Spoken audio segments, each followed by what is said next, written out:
जय Hind friends, welcome to my YouTube channel exam Jyoti.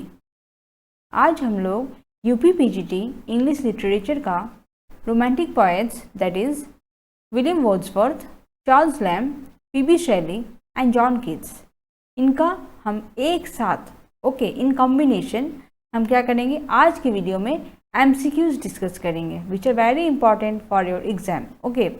Personally मैं आपको बताना चाहती हूँ कि मैंने प्रीवियस वीडियोस में मैंने सेपरेटली वर्ड्सवर्थ जी को, चार्ल्स लैम्ब जी को, शेली जी को एंड जॉन कीट्स जी को मैंने एक वीडियो में आपको डिटेल्स डिस्क्राइब किया है एंड नेक्स्ट वीडियो में मैंने इनका 50 एमसीक्यूज आपको प्रोवाइड किया है। ठीक है, हर एक राइटर के अगेंस्ट मैंने डिटेल्स एक वीडियो में दिया हुआ है और एक वीडियो में सेपरेटली मैंने एमसीक्यूज प्रोवाइड किया है।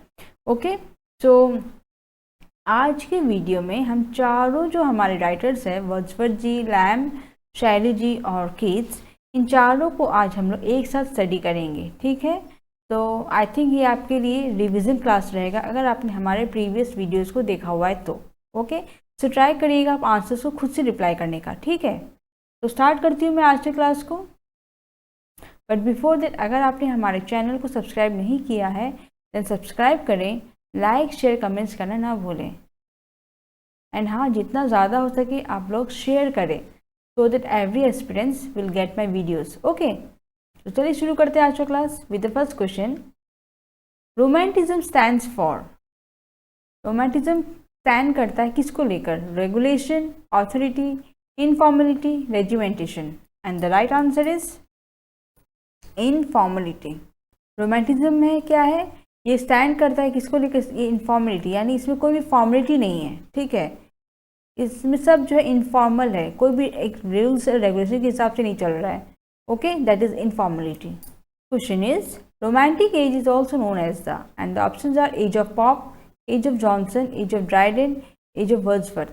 The right answer is age of Wordsworth.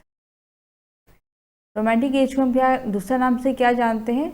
Wordsworth ji के एज के हिसाब से भी जानते हैं। ठीक है, next question is who term the romantic age age the age of Wordsworth. Romantic age को एज ऑफ वर्ड्सवर्थ का नाम दूसरा किसने दिया था? Options are Ben Jonson, Crompton Rickett, Louis Cazamian, last option is Saintsbury. The right answer is Louis Cazamian. Louis Cazamian ने कहा था रोमांटिक एज का दूसरा नाम age of Wordsworth. Okay, our next question is when did French Revolution begin? And the options are 1789, 1798, 1771 and last option is 1778। French revolution कब start हुआ था? And the right answer is 1789। 1789 में French revolution first start हुआ था। Okay, our next question is the romantic movement began with the publication of. Options are Joan of Arc, Lady of the Lake, Alice in Wonderland, Lyrical Ballads. The right answer is Lyrical Ballads. Romantic movement जो है हमारा start हुआ था किसकी publication के बाद? तो किसकी पब्लिकेशन के बाद हमारा रोमांटिक मूवमेंट स्टार्ट हुआ था? तो Lyrical Ballads, and it is written by Wordsworth. Okay, और लिरिकल बैलेट्स के पब्लिश होने के बाद रोमांटिक मूवमेंट स्टार्ट हो गया था। ठीक है, देखते हैं नेक्स्ट क्वेश्चन की तरफ। In which year did Wordsworth preface to Lyrical Ballads was published? Lyrical Ballads हमारा कब पब्लिश हुआ था? Options are 1778, 1850, 1803, 1800 and the right answer is 1800। हमारा जो लिरिकल बैलेट्स का जो प्रीफेस है ये वर्ड्सवर्थ जी के द्वारा लिखा गया है एंड ये पब्लिश हुआ था 1800 में। ठीक है, फर्स्ट हुआ था 1798 में, सेकेंड एडिशन आया था 1800 में, ये सेकेंड एडिशन था लिरिकल बैलेट्स का। नेक्स्ट आया था 1802 में। ओके, इस तरह से हमारा नेक्स्ट थर्ड आया था। ओके, एंड नेक्स्ट 1805 में इस तरह से आया था। ओके, तो देखते हैं नेक्स्ट क्वेश्चन की तरफ। The Lyrical Ballads is written by, ये किसने लिखा है? Options are Shelley, Wordsworth, Collins, Gray. The right answer is Wordsworth. अभी तो हम डिस्कस कर ही रहे हैं, सो आप इजीली खुद ही बता नहीं सकेंगे कि लिरिकल बैलेट्स किसने लिखा था। तो ये लिखा गया था वर्ड्सवर्थ जी के द्वारा। Okay, our next question is who collaborated with Wordsworth in bringing out Lyrical Ballads? Options are Scott, Southey, Lamb, Coleridge. Lyrical Ballads जो लिखा गया था वर्ड्सवर्थ जी ने किसके हेल्प से, किसके साथ मिलकर लिखा था? And these are the options the right answer is Coleridge. Coleridge ji के साथ मिलकर उन्होंने लिखा था Lyrical Ballads. But again at the same time मैं आपको और एक पॉइंट बताना चाहूँगी कि लिरिकल बैलेट्स का जो प्रीफेस है जो 1800 में आया था उससे फर्स्ट क्रिटिसाइज भी अगेन कॉलरिज ने ही किया था। ठीक है, नेक्स्ट क्वेश्चन की तरफ बढ़ते हैं। From whom did the English romantic poets get the idea of return to nature? Options are Godwin, Cobbett, Rousseau, none of these. The right answer is Rousseau. So किसने हमारे रोमांटिक पोएट्स में, जो English romantic poets हैं, उन्हें idea किससे मिला था return to nature को लेकर, यानी प्रकृति की तरफ रिटर्न करिए।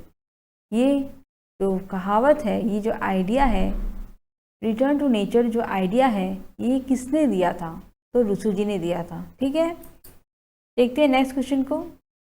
Who has written Endymion? Endymion किसने लिखा था? Keats, Shelley, Scott, Wordsworth. And the right answer is Keats. Keats ji ने लिखा था Endymion, okay, in the year 1818। तो ये इनका पहला था जिससे वो मतलब अच्छे नाम में फेमस होने लगे थे। Okay, after literary criticism. Okay, next question को देखते हैं। From whom do we get the phrase negative capability? Hazlitt, Coleridge, Keats, Shelley. The right answer is Keats. हमें ये फ्रेज जो है नेगेटिव कैपेबिलिटी, ये किसके द्वारा मिला था? तो कीट्स जी ने लिखा था शेक्सपियर जी को लेकर। ओके, मतलब नेगेटिव कैपेबिलिटी मीन्स आप उसमें इतना खो जाते हैं कि आप कुछ बोल ही नहीं पाते हैं। अगर आप कुछ पढ़ रहे हैं, ठीक है, तो आप उतना उसमें खो जाते हैं कि आप बाहर क्या हो रहा है इसके बारे में कुछ कैच नहीं कर पाते हैं। तो that is negative capability. Okay, तो नेक्स्ट देखते हैं। Poetry is spontaneous overflow of powerful feelings. Who has said this? तो पोएट्री जो है हमारा स्पॉन्टेनियस ओवरफ्लो है आपका पावरफुल फीलिंग्स का। ये सेंटेंस किसने कहा है? Okay, and the options are Keats, Shelley, Coleridge, Wordsworth. The right answer is Wordsworth. Wordsworth ji ने कहा है कि पोएट्री क्या है? स्पॉन्टेनियस ओवरफ्लो है। ठीक है, वर्ड्सवर्थ जी ने, कीट्स जी ने, सब ने मतलब क्या किया है, पोएट्री को अलग अलग तरीके से डिफाइन किया है। तो आपको जानना होगा कि किसने किस डेफिनेशन को दिया है। जैसे वर्ड्सवर्थ जी ने स्पॉन्टेनियस ओवरफ्लो को दिया है, तो आपको याद रखना होगा। ठीक है, नेक्स्ट क्वेश्चन देखते हैं। Who is termed as the harbinger of nature? And the options are Keats, Shelley, Wordsworth, Pope. The right answer is Wordsworth. The harbinger of nature किसे कहा गया है? तो वो है वर्ड्सवर्थ जी। नेचर को लेकर आप जब भी कुछ मतलब फेस करेंगे ना, डायरेक्टली आप वर्ड्सवर्थ जी को ही ध्यान दीजिएगा, because he was the true naturalistic poet. Okay, next देखते हैं question. Our birth is but sleep and forgetting, in which poem does this expression occur? ये जो लाइन है हमारे कौन से पोएम में अराइज होता है? Keats Lamia, Shelley's Alastor, Wordsworth immortality ode, none of the above. The right answer is Wordsworth immortality ode. हमारे ये लाइन जो है our birth is just but sleep and forgetting, ये जो हमारा है इमॉर्टलिटी ओड में मेंशन किया गया ये लाइन। ओके, इस पोएम में जो कि लिखा गया है वर्ड्सवर्थ जी के द्वारा। ठीक है, नेक्स्ट क्वेश्चन की तरफ बढ़ते हैं। Was a beautiful but ineffectual angel beating in the void his luminous wings in vain? About whom has Matthew Arnold made this remark? Options are Keats, Shelley, Gra, Chaucer. Right answer is Shelley. तो ये जो line है ये किसने कहा था, किसके लिए? तो मैथ्यू आर्नल्ड जी ने कहा था। ठीक है, बट किसके लिए कहा था? तो शैली जी के लिए कहा था। वॉज कि शैली क्या था? एक ब्यूटीफुल एक इंसान था, बट इनफेक्चुअल एंजल, मतलब वो एक ऐसे एंजल थे जिनका कोई इफेक्ट नहीं था, कोई प्रभाव नहीं था। Beating in the void his luminous wings in when, जो भी वो कर रहे हैं सब इन वेन हो रहा है। Okay, so that was said bye Arnold and for हुम? फॉर शैली। ओके, यहाँ पे एक डैश होगा। Okay, dash was a beautiful. ठीक है, तो next question is For which career did Keats receive a formal training? Options are teaching, medical, clergyman, writing. The right answer is medical. Keats जी ने एक training दिया था कौन से करियर को? तो वो है मेडिकल। ठीक है, उन्होंने फार्मेसिस्ट वाली स्टडी की थी इंटर्नशिप भी चल रही थी, बट अचानक उन्होंने क्या किया था, अचानक में छोड़ भी दिया था, क्योंकि उन्हें एक लेहन जी के द्वारा इन्हें इंस्पिरेशन मिला था फॉर लिटरेचर, इंग्लिश लिटरेचर, ठीक है। और इस तरफ ये मुड़ गए थे और उन्होंने अपनी पहले की पढ़ाई वगैरह सब छोड़ दी थी, ठीक है, और एक नई दुनिया में उन्होंने प्रस्थान कर दिया था। और तब जाकर उन्होंने बहुत सी बुक्स लिखे थे, बहुत से ओड्स लिखे थे। उनके टोटली 5 ओड्स जो है बहुत ही फेमस है ना।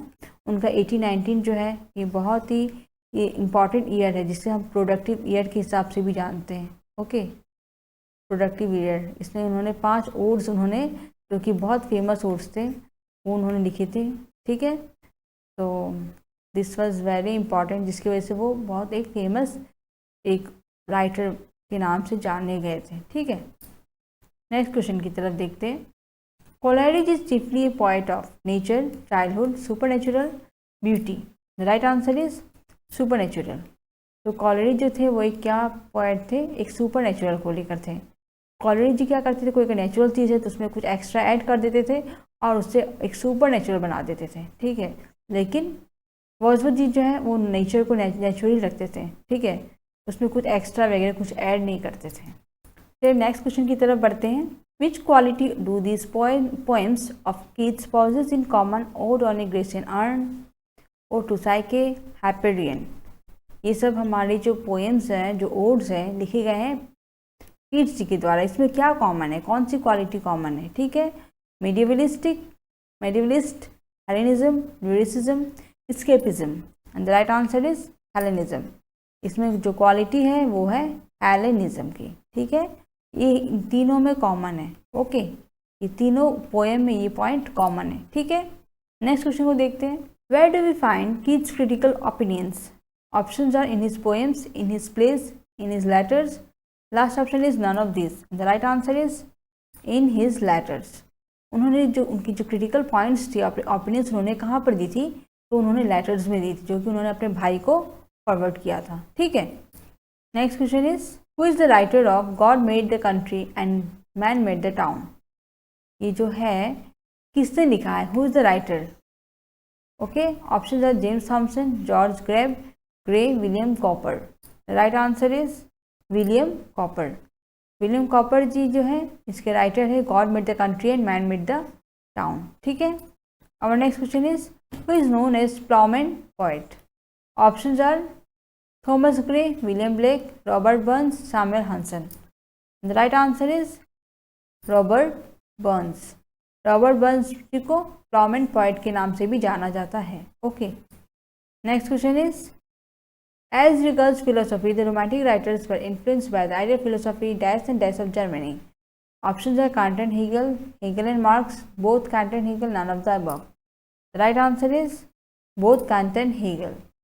तो हमारी जो फिलोसफी है उसमें रोमांटिक राइटर्स जो थे इन्फ्लुएंस्ड हुए थे किसके फिलोसफी से? Of both Kant and Hegel, okay, जो कि जर्मनी के थे, ठीक है। Next question is man is born free but alas he is everywhere in chains. Whose words are this? ये जो लाइन्स है किसके वर्ड्स है? Karl Marx, Friedrich Engels, Hegel, T J. Rousseau. And the right answer is T J. Rousseau. ये जो line है Rousseau जी का लिखा हुआ है, ठीक है।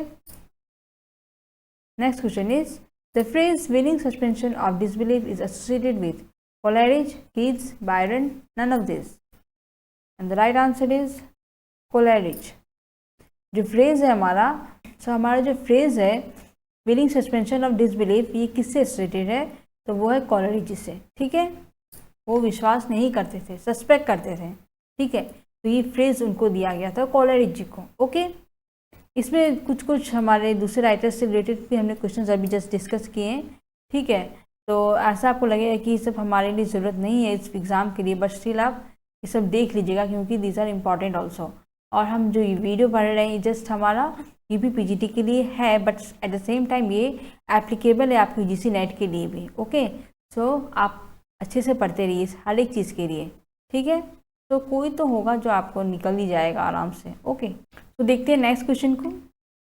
The year 1776 was associated with, option are invention of steam engine, war of Roses, American independence, none of the above. The right answer is American independence. 1776 years जो है बहुत फेमस है।